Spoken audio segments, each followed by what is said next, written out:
As funções da linguagem é a forma a qual nós utilizamos a linguagem em relação à nossa intenção. E aí, bora falar sobre isso? É logo após a vinheta.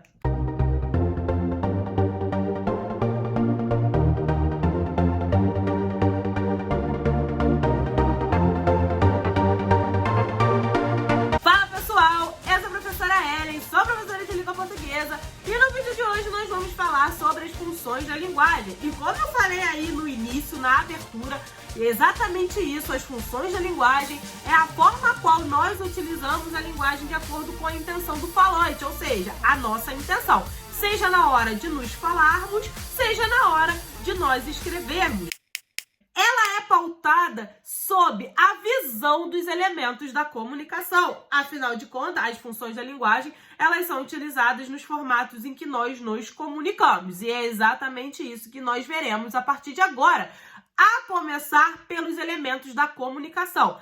É importante que vocês saibam, pessoal, que os elementos da comunicação, assim como as funções da linguagem, também são de extrema importância para os gêneros textuais. Assunto esse do vídeo passado, que eu vou deixar o link aqui na descrição para que vocês possam assistir e se aprofundar sobre a tipologia textual e os gêneros que as compõem e entender a diferença. Já as funções da linguagem, elas também fazem parte porque elas estão envolvidas com os elementos comunicativos que, inclusive, aparecem em muitos gêneros textuais. Bora lá? Bom, como eu falei aí para vocês, as funções da linguagem estão voltadas aos elementos da comunicação. Para nós relembrarmos, isso também é um assunto que eu falei no vídeo sobre pronomes, sobre as pessoas do discurso. Também vou deixar aqui o link na descrição para que vocês possam lá assistir. Quais são as três pessoas do discurso? Primeira, segunda e terceira. Primeira pessoa, quem fala. Segunda pessoa, quem ouve. Terceira pessoa é o do que, né? Ou de quem nós estamos falando. Assunto, beleza? Nós temos 6 funções da linguagem que estão voltadas para os elementos da comunicação. Quais são os elementos da comunicação? O emissor, o receptor, a mensagem, o código, o canal e o contexto. Então vamos compreender um pouco melhor. O emissor é quem fala, primeira pessoa. O receptor é quem ouve, segunda pessoa. O assunto, que é a mensagem, nós temos aí como a terceira pessoa. O código é a língua, ou seja, a língua a qual nós estamos falando. No nosso caso, a portuguesa. O canal é o local por onde nós nos comunicamos. Aí pode ser através de apps de mensagem, como pode ser através de uma carta, como pode ser através da forma que você compreender que pode se comunicar com alguém. Tá certo? Esse é o canal. E o contexto, que é a respeito do que nós estamos falando. Tá certo, pessoal? Então, dentro desses elementos da comunicação, nós vamos ver a partir de agora as 6 funções da linguagem. Nós temos aí como as 6 funções da linguagem a função referencial, emotiva, poética, fática, conativa e metalinguística. Então, vamos começar com as funções da linguagem. Eu vou explicar cada uma delas e, em seguida, vou trazer os exemplos de textos onde vocês podem encontrá-las, tá certo? Então, eu vou começar pela função referencial. Qual é o principal objetivo dessa função? Comunicação. Sempre será escrito em terceira pessoa, seja ela do singular ou do plural. Gente, quando eu falo comunicação, eu falo que é trazer para alguém algo relacionado a determinados assuntos, como, por exemplo, jornal, tá? Então, a comunicação de forma impessoal também pode ser chamada de função denotativa. É importante que se conheçam todas as nomenclaturas que geram aí, que estão em torno dessas funções da linguagem. Algumas vão apresentar mais de uma e eu vou falar a respeito delas, beleza? Então, a função referencial, também chamada de função denotativa, são exemplos, né, dessa função da linguagem. Materiais didáticos, textos jornalísticos e os científicos. Então, pessoal, por que que esses são exemplos de textos voltados para a função referencial? Porque estão informando sobre algo sem que se envolva aspectos subjetivos, ou seja, que são emotivos, sem colocar primeira pessoa dentro daquele texto. É apenas terceira pessoa, seja singular ou plural, e de forma impessoal. A nossa segunda função da linguagem é a emotiva, que também é conhecida como função expressiva. Qual é o principal objetivo dessa função da linguagem? Transmitir suas emoções, sentimentos e subjetividade através da sua opinião. É escrito em primeira pessoa, voltada para o emissor, uma vez que possui caráter pessoal. Aí, pessoal, o que é importante que vocês compreendam dentro dessa função da linguagem? Que nós estamos ali expressando os nossos sentimentos. Se vocês observarem, conforme eu for falando, as nomenclaturas que estão em cada uma delas, que são classificadas, né? Elas têm muito a ver com os textos que elas estão, que eu trago como exemplo aí. Por exemplo, a referencial, se vocês forem observar, nós temos aí textos jornalísticos, materiais didáticos, como eu falei para vocês. Mas, olha a nomenclatura, referencial, ou seja, faz referência a determinada situação ou a determinado assunto, assim como a função da linguagem emotiva. Ela expressa emoção, ela traz expressão daquilo que nós estamos sentindo. Eu costumo utilizar muito com os meus alunos o exemplo de partidas de futebol. A emoção que se é colocada pelo narrador da partida quando se está perto de fazer um gol, quando se está perto aí de determinadas situações. Um exemplo clássico, né, de emoção é exposta através da função emotiva por narração de partida de futebol é o próprio Galvão Bueno, quando narrava as partidas dos jogos da seleção. Então, isso daí é um exemplo bem corriqueiro, né, da função da linguagem emotiva. Nós temos aí todos aqueles textos escritos em primeira pessoa, onde expressam emoções, como exemplo da função da linguagem emotiva, beleza, pessoal? E aí nós temos, né, a marcação de todos eles através dos sinais da pontuação. Por quê, pessoal? As reticências, ela dá continuidade a determinadas situações ou finaliza ali uma fala com tristeza ou com felicidade, euforia, né? E o ponto de exclamação, que é principalmente quando nós utilizamos aí no final de expressar nossas emoções e sentimentos, beleza? Passamos então à nossa função da linguagem poética. Pessoal, quando eu falo em função da linguagem poética, eu não falo apenas em poesia.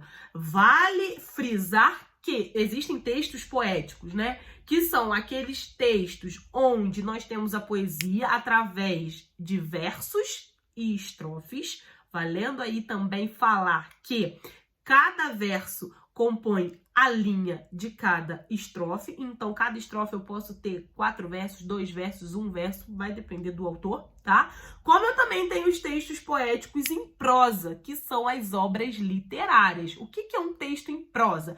É um texto escrito corrido, ou seja, até o final, do início ao final de cada linha, tá certo, pessoal? Então, aí nós temos qual é o principal sentido dessa função. É o sentido conativo das palavras. Pessoal, o que é sentido conativo das palavras? O sentido figurado.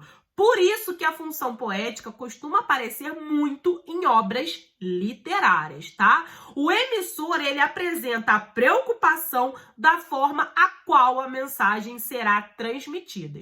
Porém, a função poética ela não é vista apenas, única e exclusivamente em poesias ou em obras literárias. Podemos ver também a função poética através das publicidades, expressões cotidianas em que utilizamos de forma frequente as metáforas, os trocadilhos, as músicas, as anedotas e por aí vai, tá? É importante saber que não é porque a função é poética que ela pode aparecer apenas, única e exclusivamente em poesias. Não é bem assim, tá, pessoal? Prestem bem atenção. Quando se fala em função poética, nós temos aí vários gêneros textuais que apresentam esse tipo de função, beleza? Passamos então à função fática, que é quando eu tenho como objetivo principal estabelecer ou interromper a comunicação. Nós focamos dentro dessa função o canal da comunicação, ou seja, por onde nós estamos falando. Qual é o canal que eu me comunico quando eu encontro, né, ali uma pessoa no elevador, numa conversa corriqueira de dia a dia, né, através da linguagem? Oi, bom dia, tudo bem? Quando eu vou ligar para marcar uma consulta, qual é o canal? Telefone. Quando eu vou marcar aí um jogo, né, vamos sair para jogar futebol com os amigos, eu vou marcar através, muitas vezes, de um app de mensagens. Quando eu vou precisar trazer ali, né, outras informações. O que é importante vocês saberem é que a função fática sempre será objetiva dentro da comunicação. Estabelecer ou interromper a comunicação com alguém. Diálogos presentes no dia a dia são exemplos desse tipo de função. Assim como, por exemplo, saudações, cumprimentos, discursos e por aí vai. Tá certo, pessoal? Chegamos então à penúltima função da linguagem, que vem a ser a função conativa. O seu principal objetivo é persuadir com o intuito de convencer o leitor. Pessoal, falei sobre persuasão e convencimento, a diferença dos dois, no vídeo sobre tipologia e gênero textual, que, relembrando, tá aqui na descrição, é só lá clicar e assistir esse vídeo. É importante compreender que convencer é fazer com que a pessoa pense igual a você. Porém, persuadir é fazer com que ela haja da mesma maneira que você age. Então, tem diferença entre convencer e persuadir o leitor, beleza? O foco principal é no receptor da mensagem. Essa função da linguagem também é conhecida como função apelativa. Costuma vir escrita tanto na segunda quanto na terceira pessoa e apresenta verbos no imperativo e o uso do vocativo. Por quê, pessoal? Eu tenho o papel de convencer o meu receptor. Os textos, né, os locais onde nós podemos ver constantemente essa função são nas publicidades e propagandas, que eu quero persuadir ali, né, o meu leitor a comprar o meu produto, digamos assim, né? Então, outro formato em que aparece também a função conativa são em discursos políticos, por exemplo, que eu preciso te convencer a votar em mim por algum motivo ou razão, tá? Eu tento influenciar o meu receptor por meio da mensagem que eu estou transmitindo ali, tá certo, pessoal? Então, função conativa aparece muito nas peças publicitárias e propagandas, porque eu preciso convencer ali o meu possível comprador, e em discursos que eu preciso convencer alguém a fazer algo que eu considero ser correto. E por último, nós temos aí a função metalinguística, que é a função voltada para explicar o código. O código é a língua, então é a língua explicando a própria língua. A linguagem, ela é autoexplicativa, ela se refere a ela mesma quando está sendo explicada. Um exemplo primordial para que se compreenda a função metalinguística é o dicionário, tá? Por quê? Ali eu tenho as minhas palavras e a explicação do que significa aquela palavra. Outra fonte onde vocês podem encontrar a função metalinguística são as gramáticas. Por quê? Eu não estou explicando a própria língua dentro de cada gramática que eu estou lendo, que eu utilizo. Então, é exatamente assim que funciona. É a linguagem explicando a própria linguagem. Os dois principais exemplos dessa função são dicionário e gramática, porque é o código explicando o próprio código. Beleza, pessoal? Então, para finalizar aí e recapitular, né, num formato geral, nós temos a função emotiva, que está voltada para o emissor, a função conativa, que está voltada para o receptor, a função referencial, que está voltada para o contexto, a função poética, que está voltada para a mensagem, a função fática, que está voltada para o canal, e a função metalinguística, que está voltado para o código. Todas elas referente a cada elemento da comunicação. Nós temos 6 elementos da comunicação e 6 funções da linguagem. É importante saber que todos, sem exceção, todos os textos vão apresentar mais de uma função da linguagem. Porém, apenas uma vai ser o predomínio dentro daquela contextualização ali. E para que vocês compreendam qual é que predomina, é preciso compreender cada explicação dessa que eu dei no vídeo de hoje, beleza, pessoal? E aí vocês não vão ter dúvidas. Por exemplo, todo e qualquer texto faz referência a alguma situação ou a determinada situação. Eu vou utilizar a função poética. A minha primordialidade em aparecer a função poética são as obras literárias, certo? Mas, por exemplo, ali na obra de Machado de Assis, quando eu falo de Dom Casmurro, por exemplo, que eu tenho sobre Capitu, sobre Bentinho ali, eu tô fazendo referência, não tô? Então eu posso dizer que eu também tenho traços da função da linguagem referencial. Por quê? Porque eu faço referência aos personagens. Beleza, pessoal? Então sempre tenham em mente que todo texto vai apresentar mais de uma função da linguagem, tá certo? É primordial que se compreenda a explicação de cada uma delas. Então, esse foi o vídeo, pessoal. Espero que vocês tenham gostado, espero que vocês tenham compreendido sobre elementos da comunicação e funções da linguagem. Se você gostou desse vídeo, deixe seu like, curte, compartilha, se inscreva no canal para que o YouTube entenda que você gosta do meu conteúdo e deixa nos comentários aí quais são as principais dúvidas de vocês, porque esse canal é para vocês. Então, coloque aqui nos comentários o que vocês desejam ver por aqui. É extremamente importante para mim trazer para vocês aquilo que vocês desejam e precisam saber para aprovação de vocês. E bora lá, pessoal? Bora rumo à aprovação? E aí, bora lá aprovar junto comigo?